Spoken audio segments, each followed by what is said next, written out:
Greetings and welcome to the Mount Rushmore podcast. My name is Jeff, and I'm joined as always by my good buddies Richard Hello. and Michael. Howdy. Richard and Michael debate. You just combined us. You made us a portmanteau. A portmanteau. That's awesome. Richard and Michael debate and deliberate the most ubiquitous aspects of a variety of topics. And this time around, I am the walrus. Hold on. Wait a second. Updating boy, my. what a long stretch to go for our topic, which is the Mount Rushmore of nonsense lyrics. And we kind of, I guess, came up with this together. And Richard, what compels you about nonsense lyrics? Well, I started thinking about, because your original topic was songs that have sha la la la la in them, I believe. Or la la la, yeah. Sure. Or la la la. And that just got me thinking that there are a lot of songs where the lyrics mean they're either garbage, gibberish words, or they're actual words, but the words don't mean anything. Okay. So that kind of got me thinking, like, boy, that could be a pretty. You may have stumbled upon a pretty good topic there, Jeff. Oh man, even a blind chicken picks up a piece of grain every once in a while. Well, why don't we jump right into it? I guess what I think was kind of interesting about it is I was listening to the most esoteric man in rock and roll, Michael Stipe, talk about his career writing songs with REM and saying that sometimes one of the other songwriters in the band would come up with something and then say, okay, now Mike, you got to write some lyrics. And he was just so lazy that he would often write a chorus and then the verse, and then the chorus was always yeah. He would just add some yeahs and some oohs. And there's some of the REM, have some of the best songs on the planet, but a lot of it has a lot of oohs and ahs and yeahs and stuff in it. So that's one thing that I thought was kind of interesting or ironic, but not much of a reason to think of the topic. But why don't we just jump into it? And Richard and Jeff kind of stumbled into it, so Michael starts.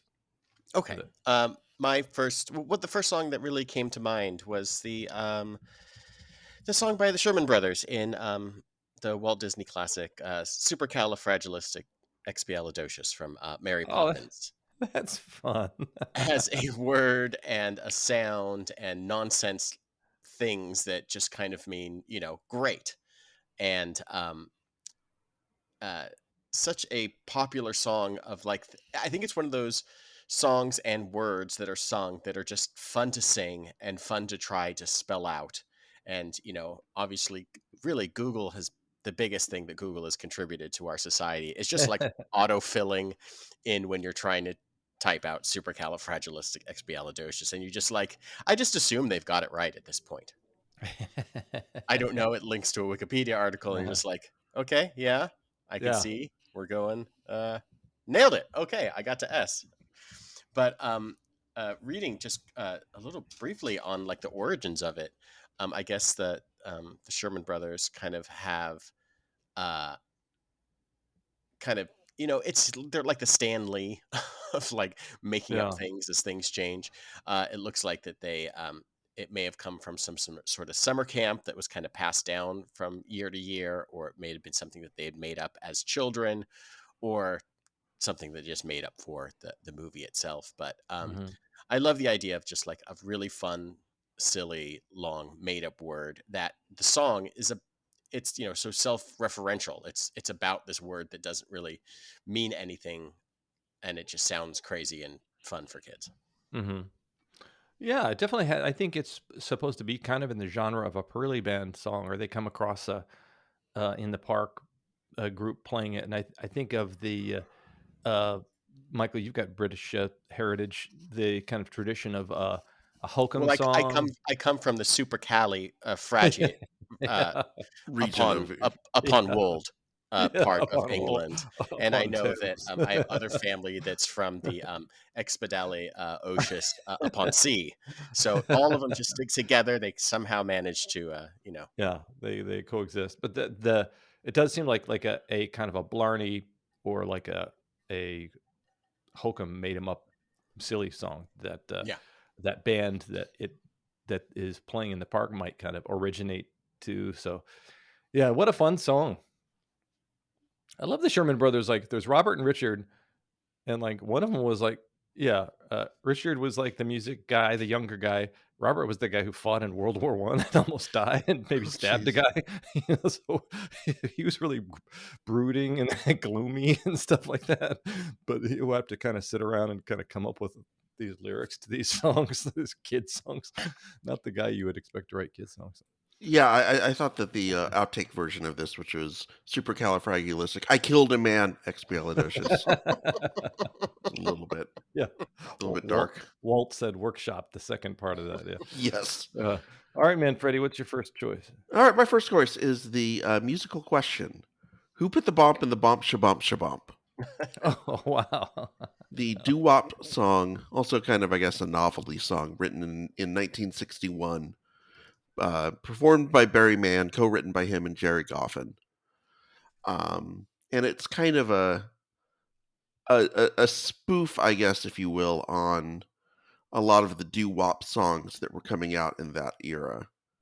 You know, the whole idea is this Uh-huh. guy is thanking the people who wrote the doo-wop songs that include Who Put the Bomp in the Bomp Ba-Bomp Ba-Bomp, or Who Put the Ram in the Ram-a-Lam-a Ding Dong. Yeah.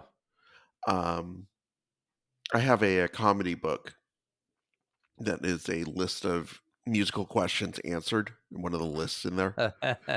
And the answer to the Who Put the Bomp in the Bomp Shabomp Shabomp, I think it was 3M, which I thought was great. The scientist, the technologist at 3M. Yes, exactly. Well, at that time, was it kind of nostalgia? It was kind of looking back on the decade prior. Yeah, Like, I mean it was 61, so it's kind of at the very end of the doo-wop era. It's mhm, kind of like not quite haven't quite hit the Beatles yet, but we're still a little bit removed from that. mhm. So there is probably a little bit of you at least have this back catalog of doo-wop songs with nonsense lyrics Yeah. to kind of draw from. Yeah. In a previous episode, we talked about the Mount Rushmore songs about money, didn't we? Yeah, and that was Yes. rock songs, I think, was mostly what we came up with. But uh, the idea that rock as a genre had evolved enough that it could welcome nonsense, and that maybe it was about the posture and about the attitude more than about the lyrical quality. Because who was listening through their little AM radio at that time anyway to the lyrics? Yeah, that's true. One thing I want to point out about this song is um, there was a lawsuit that came out um, against Kathleen Hanna's band Le Tigre, Mm. that was filed by Barry Mann because they kind of reused the lyrics "Who put the bomp in the bomp shabomp shabomp" in their lead single "Decepticon," which I think Oh, was the first song that Le Tigre came out with. And Le Tigre basically came back and said, "Wait a second, how can you sue us when you were taking?" I mean, there was already another song that it was "Who Put the Bomp." There was another song that used "Ram-a-lam-a Ding Dong." yeah, Mm. So these weren't even your original lyrics. How could you be suing us for this? And I think it got settled out of court. yeah. But what a ridiculous song to try and claim copyright ownership over.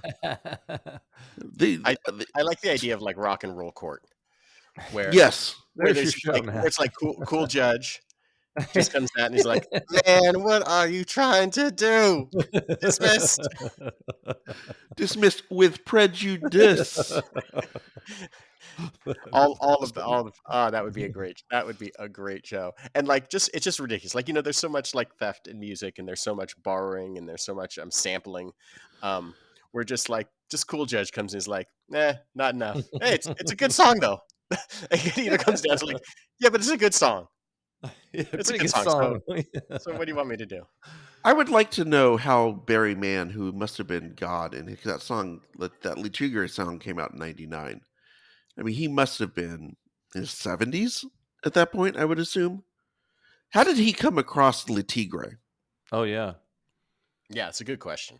I mean, I don't think that Riot Girl post punk is something that would be in his usual wheelhouse. Maybe I'm wrong. Maybe Barry Mann is much more hip to the indie rock scene of the late '90s than I thought he Mhm. was. Hmm. But I don't think so. Yeah.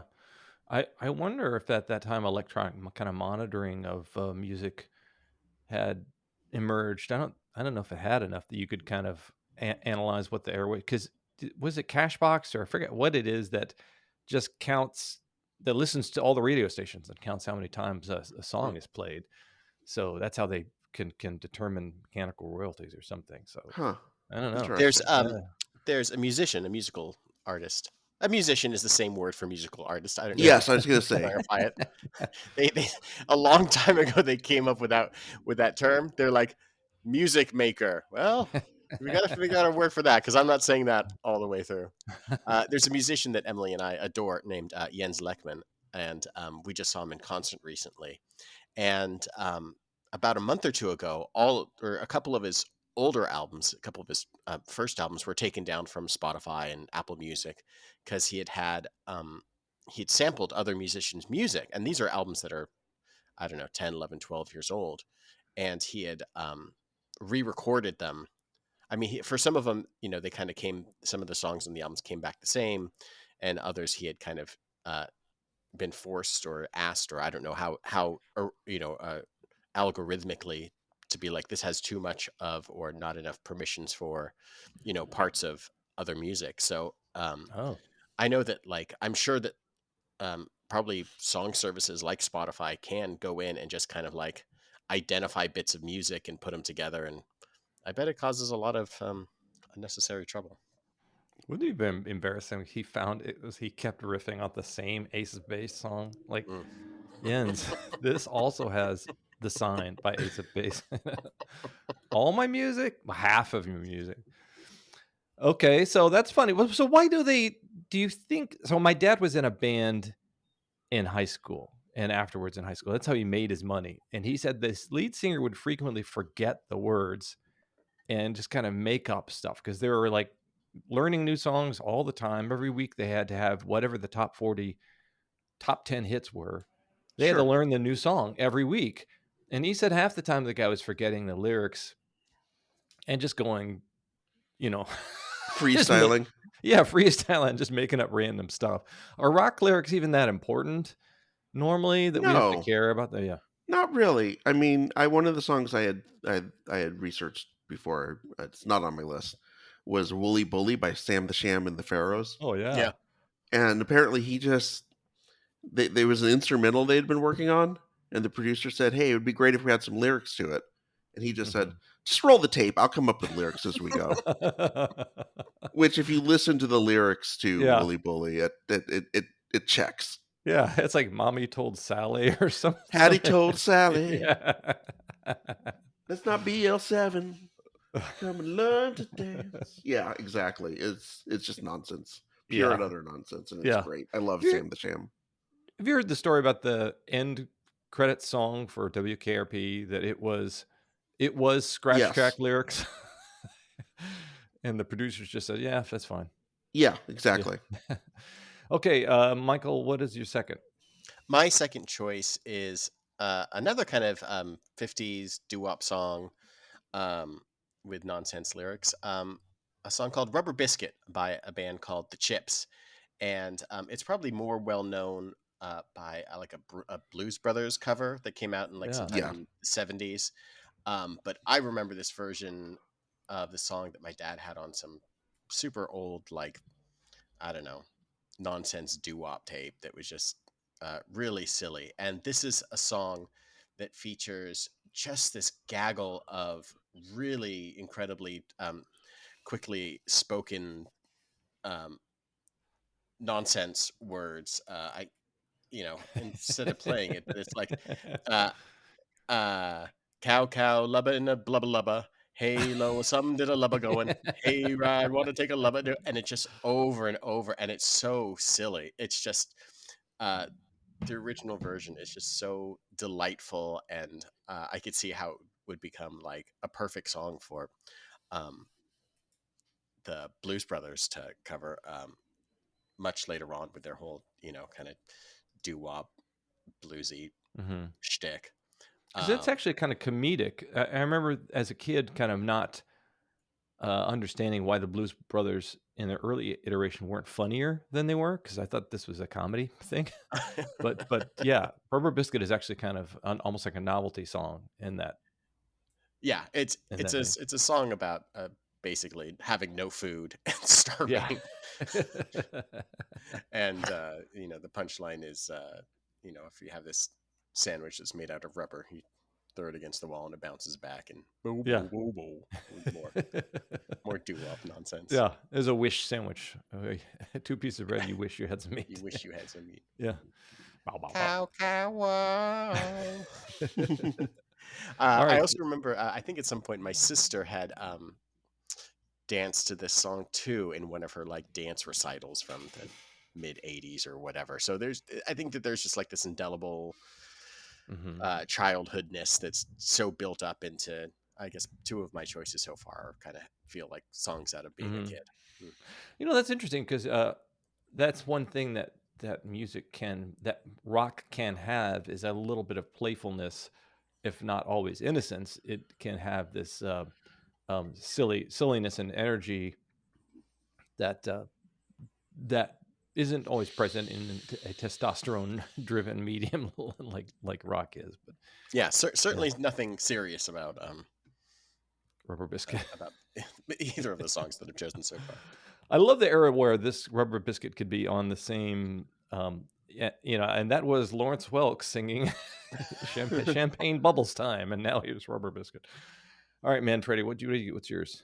All right, so I'm going to stick in the world of kind of 50s, early 60s music.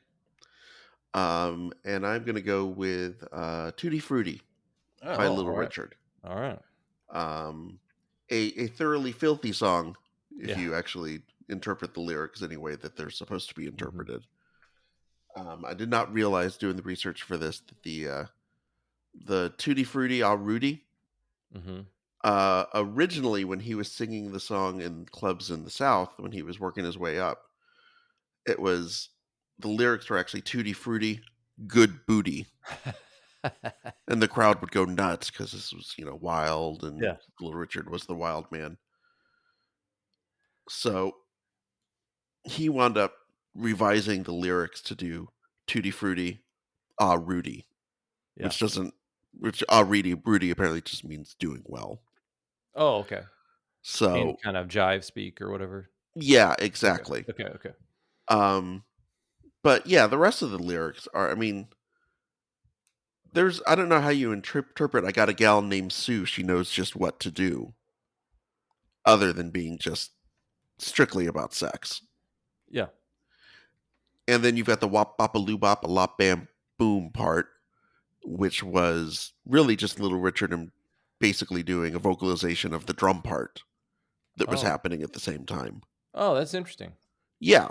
So you take all these together and you put it all together and you wound up with a song that Mojo Magazine called voted the number 1 most influential rock and roll song of all time, Wow. and basically pointed to as the birthplace of rock and roll, Mhm. which you can really, if you want to talk about musically, but also the spirit of the song, I think it's a very plausible choice. Mhm. And part of what I love about it is hearing Pat Boone sing it. Yeah. Mr. Whitebread, Mr. White Buck Shoes, Pat Boone himself singing the Yeah. Tutti Frutti, oh Rudy, a wop bop a loo bop a lop bam boom. And just remember that song was about sex? That song is no longer about sex because Pat Boone just did it. He neutered the song. Yeah, Yeah. essentially. So it just goes to show even nonsense lyrics can have the meaning of the song change depending on who's interpreting it. Mhm. Yeah, as a kid, I don't think I knew that every time Paul McCartney went, "Woo!"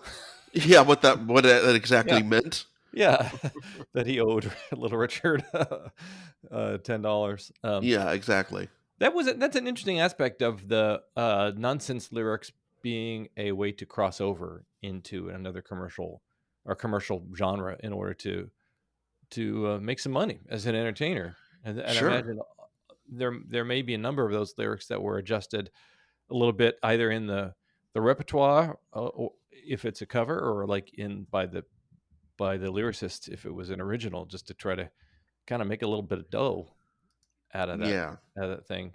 Like I do wonder if Tutti Frutti was kind of a standard, or if it came from, because there's a lot of songs like Maybelline was an Ida Red, and Ida Red was a Uh-huh. standard. So like some of the early Chuck Berry and Little Richard things were pretty much just standards that they kind of re-lyriced to try to actually get some publishing It's out actually of it. named after the yogurt shop, Tutti Frutti. Tutti Frutti. Oh, that's it. It Okay. was actually, people don't know, Tutti Frutti, their yogurt place, came first. Oh, is that right? Oh, wow. No. Yeah.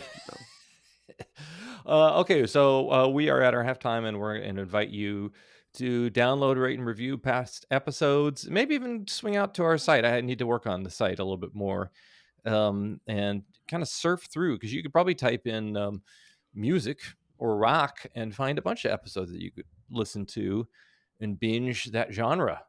We could put some big old tiles up the top and have categories like they do on Netflix or Disney Plus or something like that. And then, hey, we've had 2, I think, music categories in a row, or topics in a row. So if you have some other topics that you want to suggest to us that aren't even music related, we'd love to hear from you through our social handles, Facebook, Instagram, Twitter, and let us know what you think a good topic would be. That would be Rudy Tooty, very goody. Oh my God. All right, I apologize to Pat. Wait, hold on. Little Richard. The ghost of Little Richard is coming to sue us now. My favorite routine is Dana Gould saying, it's okay to have a voice of doubt in your head, but what if that voice of doubt was Little Richard? You think you could be an astronaut? You can never be no astronaut. Woo! Plus you're ugly. Woo!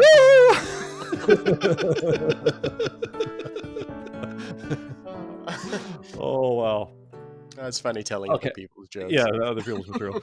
I suggest go listen to Dana Gould. All right, Michael, what's your third?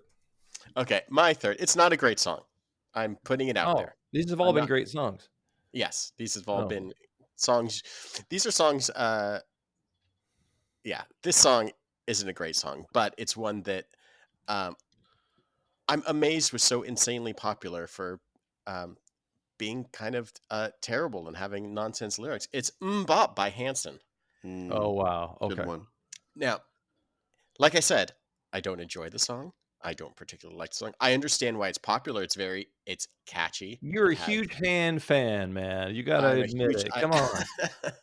I am a fansome. A fansome. But the song, which kind of rose out of nowhere in 1997. It's funny. I remember being like in college and being like, "What is this song that's just on my like alternative radio station and on MTV all the time?" These 3 kids, these teenagers, and then this song that I guess it's kind of about how how things change, and all of a sudden things can be gone in a flash, and the bop is like, oh, it's gone. All of a sudden your youth is spent. I mean, these guys were what, 13 to 17 or 18, and they're already singing songs about getting old, which is, God, that's so depressing. But is that what you think about when you're a teenager, suddenly aging out? I don't know. But and it was just a song that was just so insanely popular and had just this bop badooba dop lyric that repeated 3 or 4 times in the chorus, that it's like this mind worm that just like all these kind of other songs that we'd mentioned, just this thing that kind of carries with you and you just can't get rid of. And it's just like, it's a song that I think it's our lyrics that are supposed to mean something, but also almost feel like placeholder type lyrics. Like you're trying to figure out what you're gonna have later in a song. Like I was reading about I don't know if this is on your choice, Sussudio by Phil Collins. No, it's Phil not Collins. on my list, but I did look into it a little bit. But like he was writing the song and then wrote down Sussudio, so something's gonna go in here to rhyme or to whatever, and then like he wrote the song and then never came, and then was like, oh, well, I guess I'll just keep this. And it doesn't have to, it's like this weird placeholder lyric to stand in for something, and it doesn't have to necessarily mean anything. And I wonder how often that, if this was a kind of like that, where it's just like a nonsense lyric to fill the space of something that's going to come back to you later, but then it's just, this becomes the lyric. Yeah. I don't know where it landed on the charts, but I mean, number 1, baby. Number 1? Yep. So I just read about it in the number ones column that I've been talking about on Stereo Gum. I didn't realize that it was produced by the Dust Brothers, who had produced Paul's Boutique for the Beastie Boys and Odelay for Beck. Was it a remix, or was it the actual track? The actual track was the album, or at least that song was co-produced by the Dust Brothers. So you've got this like serious, like, with this artist, this producer with this serious kind of alternative meets hip hop kind of cred to it, doing mbop. But you can hear it kind of in the song too, because it's got these like break beats and it's got this scratching and it's kind of got a lot of samples kind of layered on top of each other. So you can hear where it's got a kind of a lineage with all that, but of course it's mbop, so it's just such a silly song. Yeah, you just don't anticipate it having those kind of names attached to it. I guess by adding the bop, they were besting the Crash Test Dummies, who 4 years earlier. Oh man, another case of rock and roll chord. Your Honor, my clients. I like that it's turned into that country space chicken from Futurama. My clients have clearly they stole the part of bop. Big I want to be Bopper's the ghost bailiff. comes out of it and be like, Big Bopper here. You said what? We're suing who? Alrighty. How much for damages? Mental? And royalties? Oh, honey. Gold. I just want to be the Hep Cat bailiff. All rise in the courtroom for the Honorable, the Master of Disaster, the Ayatollah of Rock and Roller, Cool Judge. Hey. Oh man! And then in slides like a marketing character, like a Chester Cheetah meets Fonzie meets Poochie. No, he's cool in that. How awful would be like with the one lawyer who takes it way too seriously. Like everyone else is just having a good time and the crowd is there and it's got flashing lights and like dry ice and things that go off, and then there's this super serious lawyer that's just like, I'm just citing a precedence of Johnson versus Coltrane, 1957, where it's like, oh, what is going? Get him out of here! A trap door opens and he's gone. Everyone's just like, why is Marsha Clark here? Yeah, that's strange. Oh man, it's like don't worry. No matter what verdict comes out, it's always cool, man. Okay, Manfredi, what do you got for your third? Oh, I don't know that I can top that. My third choice is "Da Do Do Do Da Da Da" by the Police. I was waiting for that one. Yeah, it had to happen at some point, and of course, being Sting, he's got a really convoluted, pretentious explanation for the song. Yeah. Because why not? I feel like him doing that has given us a break from lyrics about Nabokov and stuff like that. So. Well, and that's kind of what he said here's his quote: "The lyrics are about banality, about the abuse of words." And he was trying to make an intellectual point about how the simple can be so powerful. Yeah. No, you just came up with a bunch of silly nonsense words and decided to string a song together out of it. But I mean, if you do listen to the lyrics, I think it's akin to Silly Love Songs by Paul McCartney and Wings. Yeah. And it's that sort of song about how people really love simple songs with a simple message. Mm-hmm. So I'm going to create one myself. Yeah. So it's kind of self-referential in that way. And of course, most people didn't get it and just thought that it was a ridiculous, stupid song, but it was catchy, so they liked it. Yeah. Most people didn't really think that deep into the lyrics, and Sting has later kind of come out and griped about it, said, well, people didn't understand the point of the lyrics, and da-da-da-da-da, and I'm going to rewrite it so people understand it better. It's like, no, you're going to rewrite 15th century lute songs is what you're eventually going to do. I can imagine it was at Zenyatta Mendadas. Like, how many was this? Their second album? I think what this was like. Yes. So by then they were probably playing stadiums and Third album. third album, and realizing nobody's fucking listening to Yeah. these lyrics, no matter what. Joni Mitchell said, "I've danced in the Caribbean for weeks to that song." Huh, that's interesting. Well, yeah, when noted Caribbean music enthusiast Joni Mitchell. Yeah, that's right. Yeah, Caribbean via When I think ska and reggae, yes, I think middle-aged white woman from Ontario. Yeah. So, yeah, he does kind of get a little bit deep into like poets, priests, and I forget whatever. It's still got it's still a got the Sting sting. song, so Yeah. it's got the Stingness to it. Yeah, I was a English teacher. Yeah, just so you know. Yeah. Smart guy right here. Everyone, smart guy. He would not do well in rock and roll court. They would just be like, man, what's all this jive you're talking? Yo, man in the linen shirt over there.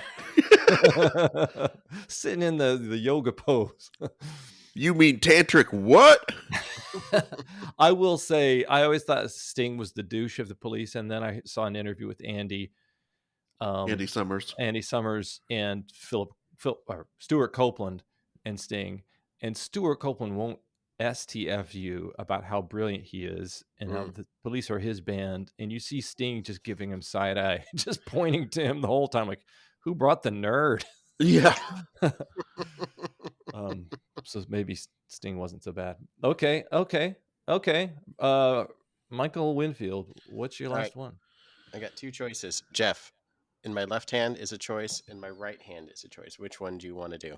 I bet you've got a mean left when it comes to fights, so jab us with that one. I'm going to jab you with ooh-ee, ooh-ah-ah, oh, wow. Oh, nice. You had the Witch Doctor in one hand, and you had I Am the Walrus in the other hand. And when I mentioned it at the top of the show, I thought, but I'm going to go, and I realize it just ultimately becomes very thematic that all of my songs are like songs aimed at kids or have some sort of childish bent to them. But The Witch Doctor by David Seville, a.k.a. Ross Bagdasarian, the guy that invented the Chipmunks and creator and voice of the Chipmunks and all that.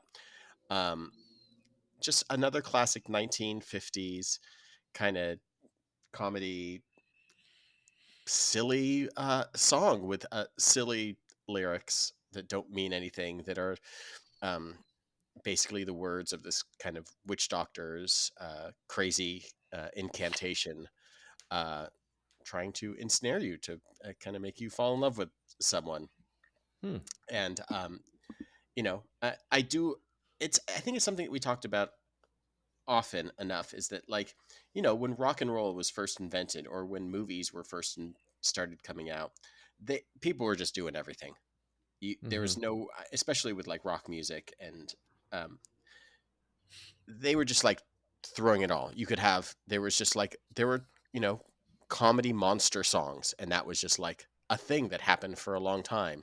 And I think that this sort of thing too kind of touches on the realm of that.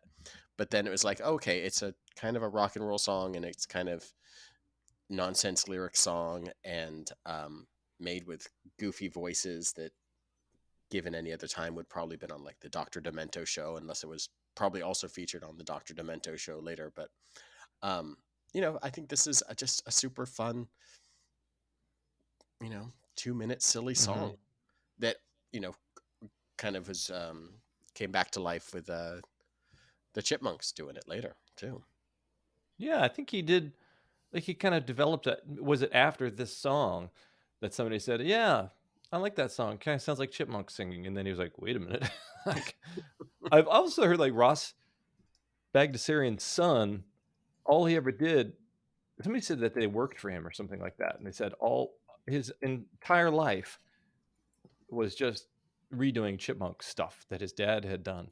And so he was essentially a very entitled, wealthy person who's just had to put out grunge chipmunks and then, like rap chipmunks and stuff like that. And I think they said he threw a stapler at their head or something. Oh, He was just a jeez. tyrannical person due to his, Hmm. Ross Bagdasarian Jr. Yeah. Personal life. So, okay, cool. All right. What do you got, Richard? All right, so my last choice. We mentioned it enough, so we might as well go with Michael's red right hand here and Ah, go with "I Am the Walrus," Oh, right. yeah. Okay. a song that has the 1-2 punch, so to speak, of nonsense lyrics in the sense that they includes words and syllables that are just don't make up words. So the goo goo gachoo part, and then the actual words themselves make no goddamn sense whatsoever. So it's the combination of the two. It's the words that make no sense and the words that are not actually words. Yeah, Yeah. I think this is such the superior choice. Hmm. Um, you'll be shocked to know that John Lennon wrote this while inspired by LSD trips. Oh, that doesn't. Wow. I know Okay. it doesn't really clock with him, but Hmm. surprising. And also the Lewis Carroll poem "The Walrus and the Carpenter" Mm-hmm. was the other touchstone for him.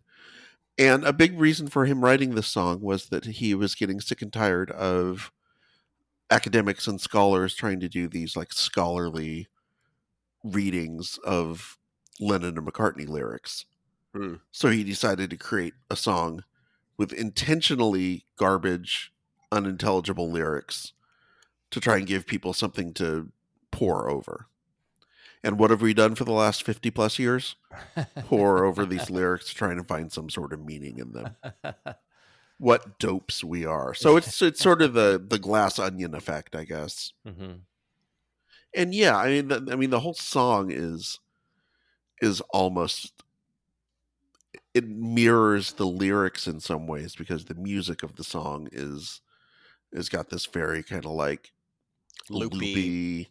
turning back in on itself. Yeah. Yeah, exactly. It's loopy. It's kind of not, the structure doesn't, if you look at the chords, the structure is kind of really unusual, and it's just different.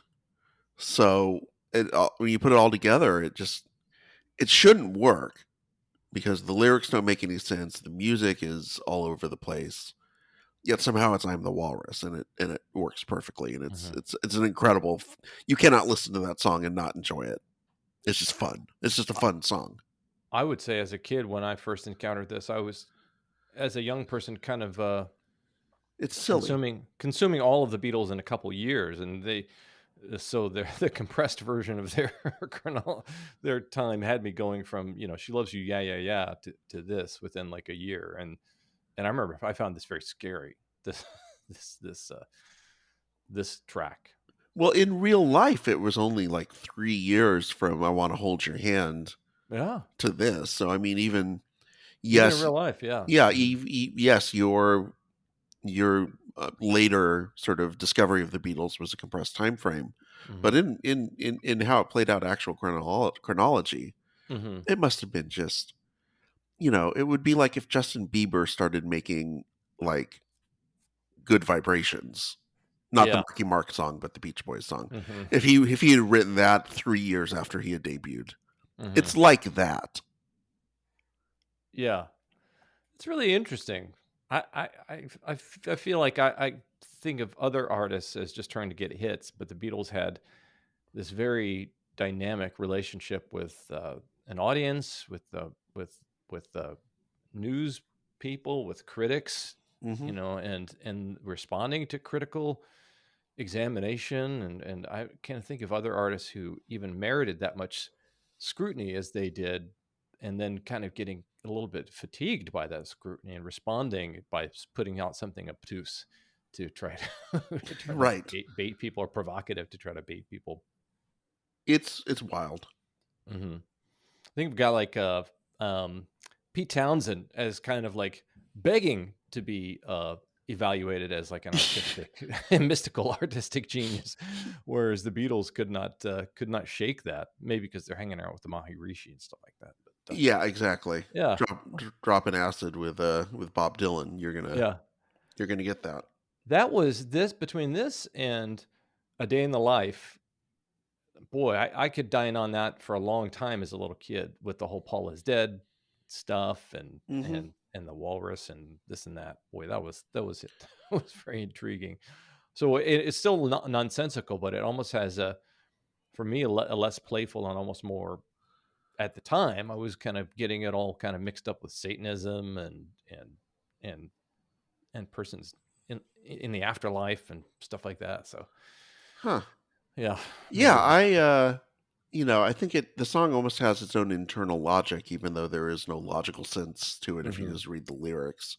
It does. It's more of a tone poem than anything else. Yeah, and it certainly has a certain tone to it, even though, like I said, the lyrics are just utter nonsense. All right, cool, dudes.